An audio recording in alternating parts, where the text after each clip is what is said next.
Después de ver el vídeo de Super Patch Wolf acerca del estado actual de la Shonen Jump, la pregunta de cuál será su futuro se quedó en mi cabeza durante varios días.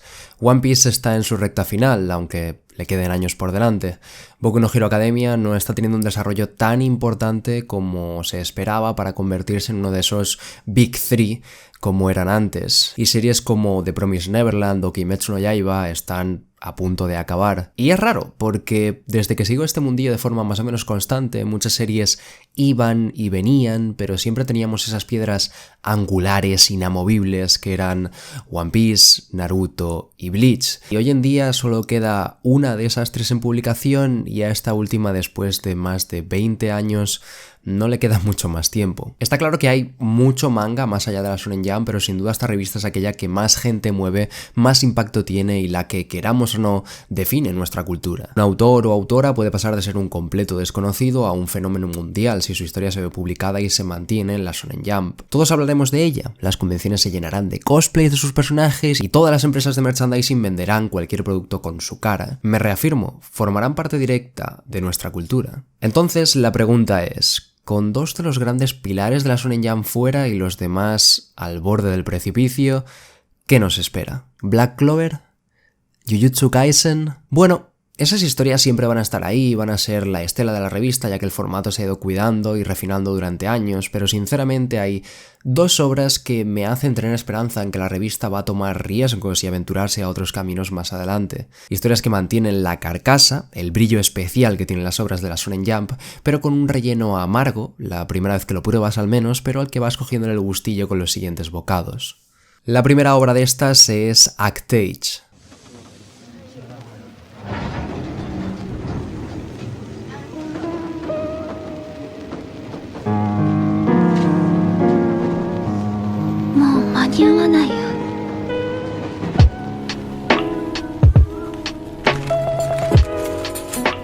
ACT-AGE es un manga de Tatsuya Matsuki e ilustrado por Shirou Sasaki. Este cuenta la historia de Kei, una chica de secundaria que sueña con ser una gran actriz. Por una parte, para ser una de esas personas capaces de dar vida a cientos de esas aventuras solo posibles en la gran pantalla. Por otra, para conseguir dinero para sus dos hermanos pequeños, de las que ésta tiene que hacerse cargo en la triste ausencia de sus padres. La primera vez que lo leí, no fui capaz de comprender y de entender qué hacía una historia así en la Shonen Jump. Y de hecho, sigo sin comprenderlo. La serie está estructurada de forma que las pruebas por las que pasa la protagonista tengan ese corte escalonado que tanto funciona en la Shonen Jump, con un objetivo final y una motivación muy marcada, pero sinceramente no me esperaba que una historia donde los sentimientos de la protagonista, el cómo los interioriza y los exterioriza, llegara a ser una de las historias más vendidas de la revista, y me alegra muchísimo, la verdad. Ahora bien, pese a que lleven 9 tomos publicados y que esté funcionando estupendamente, no veo a ACT-AGE convirtiéndose en la futura cara de la Shonen Jump, ni siquiera la siguiente obra que voy a comentar, pero me encantaría que así fuera,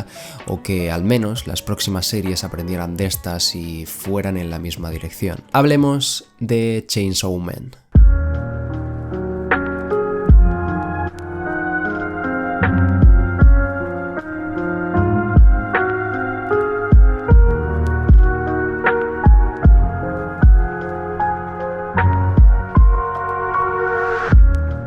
Chainsaw Man es un manga escrito e ilustrado por Tatsuki Fujimoto, autor de, por ejemplo, Fire Punch. Este cuenta la historia de Denji, un joven miserable que, al morir su padre, hereda la deuda de este con los Yakuza y su vida consiste en sobrevivir mientras hace trabajos para estos mismos con la ayuda de su perro Pochita, un demonio motosierra que vive con él dado que en el pasado ambos se ayudaron mutuamente para seguir con vida. Un día, la mafia decide que ya no necesitan más a Denji y lo matan y lo trocean sin ningún miramiento. En ese momento, Pochita decide sacrificarse por él y cederle el cuerpo a Denji para que el corazón de este mismo pueda vivir dentro de él. De esa manera, Denji se convierte en el puto demonio motosierra que, alimentándose de sangre, es capaz de reventar a una masa enorme de zombies o cualquier demonio que se ponga en su camino. El objetivo, acabar con el maldito demonio pistola, un demonio muy poderoso con secuaces escalonadamente poderosos a los cuales Denji tendrá que derrotar. Pero Hilo, esto es lo mismo de siempre. ¿Qué me estás contando? No te voy a mentir. No te falta razón, Flanders. No te sobra razón. Sí, ciertamente la sinopsis no dista mucho de aquellas historias de la Shonen Jump que hemos visto una y mil veces, pero la diferencia, como siempre, radica en el cómo y no en el qué. Y siendo que el qué ya va definido por la propia revista y lo que lleva ofreciendo y perfeccionando años, es en el cómo donde Fujimoto hace su magia. Y es que, pese a que en su superficie pueda parecer que el reclamo de la obra es lo espectacular de las masacres del demonio motosierra o cualquiera de los otros que aparecen en la misma, la realidad es que lo que hace a esta obra especial y un paso adelante para mí en esta clase de historias es el cariño con el que trata a sus personajes y la conciencia constante de que las acciones de cualquier bando, ya sea del bueno entre comillas o del malo entre comillas, tienen consecuencias. Desde la misma base de su sistema de poderes queda claro que usar los poderes de los demonios no es un juego, no es algo a favor de la trama para hacerla más espectacular de por sí. Esa espectacularidad tiene un coste para nuestros personajes y va en su contra. Cada cazademonios puede hacer un contrato con un demonio, por hipócrita que suene, para obtener dichos poderes y poder cumplir su función, pero cada demonio, según lo poderoso que sea o según la petición del cazademonios, pide algo a cambio. Y eso puede ir desde la visión, desde el oído, desde el olfato, desde el hígado, desde los 3 sentidos mencionados antes a la vez, desde 10, 15, 40 años de esperanza de vida, o que con cada uso de su poder, esta se reduzca 2 años más. Cualquier cosa. Y esto, para empezar, cambia por completo la visión de la obra, porque cada vez que ves viñetas espectaculares en pantalla, cazademonios siendo kawaiis y destruyendo a sus rivales, significa que estos están dando algo a cambio, que están dando parte de sus vidas y esto es irreversible. Y lo es de verdad, porque el manga no tiene ningún reparo en matar a la mitad de su elenco de un momento a otro, porque, bueno, nos han tendido una emboscada y de un momento a otro nos han metido un tiro entre ceja y ceja y punto final. Como podría pasar en la vida real si te metes en esta clase de problemas. Es que se acabó de un momento a otro y el resto de sus compañeros van a tener que vivir con esa carga. Con la carga de haber perdido a un compañero de un día a otro sin poderle haberle dicho adiós, sin que la propia historia le dedicara unas páginas, unas palabras o un momento en el que su muerte significara algo para la historia. Al igual que en la vida, la muerte en Chainsaw Man llega de un momento a otro sin florituras y lo que realmente importa es cómo va a afectar esto de ahora en adelante a sus seres queridos, o cómo estos mismos pagan su frustración con sus compañeros cazademonios porque no pueden hacer nada contra los propios demonios que han acabado con sus vidas. Puede que a la muerte no se le dé mera importancia, pero esta va a definir a su alrededor a partir de la misma. Las decisiones de los demás compañeros van a ser influenciadas por ese dolor y ese vacío.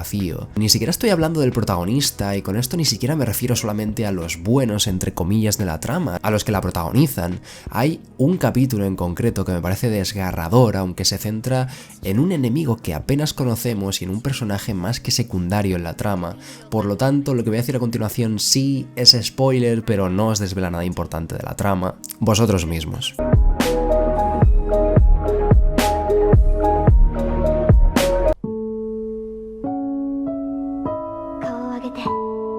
私を見て。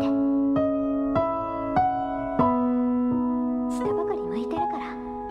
El caso es que, como os comentaba antes, uno de estos personajes secundarios muere en un accidente de coche a manos de 3 hermanos que han sido enviados a matar a Denji, a nuestro protagonista. Al hacerlo, tienen el poder de imitar su rostro y voz, por lo que al llegar a Tokio, dichos hermanos se hacen pasar por los compañeros ya fallecidos. En un momento, la trama se complica y uno de los 3 hermanos muere, dejando a los demás sin saber muy bien qué hacer o dónde ir, porque entre ellos tenían el pacto de creerse inmortales y que nada malo les iba a suceder, el típico pacto que hacen los personajes guays del manga, pero que realmente ellos, a manos de esta obra, están a merced de la muerte como cualquier otro. Entonces, uno de estos, sin saber dónde ir, un poquito traumatizado por la muerte de su hermano, encuentra una fotografía que portaba a su víctima con un número de teléfono. Llama, se presenta en su casa para pasar la noche y allí finge ser aquel al quien ha matado frente a uno de sus mejores amigos, el cual antes de dormir le recuerda lo peligroso de su trabajo, que debe pensar más en su pareja que la está esperando y que la quiere muchísimo,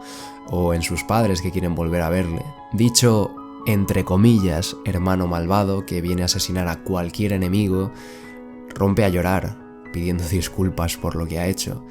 Ya no solo por acabar con la vida de dicho hombre, sino por el daño que va a hacer a toda esa gente que todavía no es siquiera consciente.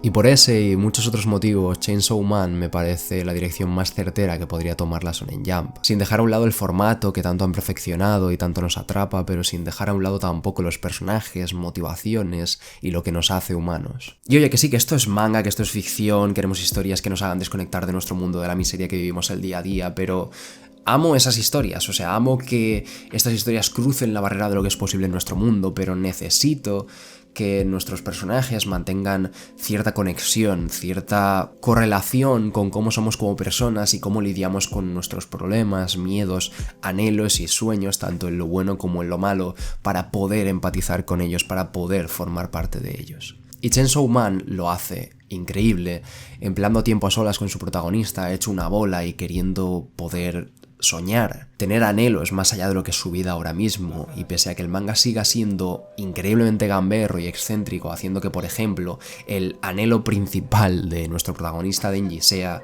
tocar una teta, el manga, después de ese jiji, no pierde de vista esa humanidad al ver que cuando lo hace no siente nada y empieza a entender que de nada sirve dicho contacto físico si no tienes sentimiento alguno hacia esa persona. Las batallas son increíbles, el manga rebosa dinamismo y os vais a poner al día en menos de lo que canta un gallo porque es una carrera constante, pero este sabe, contradictoriamente al ser una carrera, cuándo parar y apreciar esos pequeños gestos de cada uno de los personajes, las primeras miradas después de una frase que transiciona a la siguiente, o aquellos momentos en los que Denji, pese a ser medio demonio y ponerse en duda muchísimas veces, empieza a notar que tiene corazón después de no haber sentido nunca ni una sola muestra de afecto. Eso es Chainsaw Man. Y esa es la dirección que ojalá tome la Shonen Jump en este futuro incierto. ねえダーリン、僕たちこれからはずっと一緒だよね。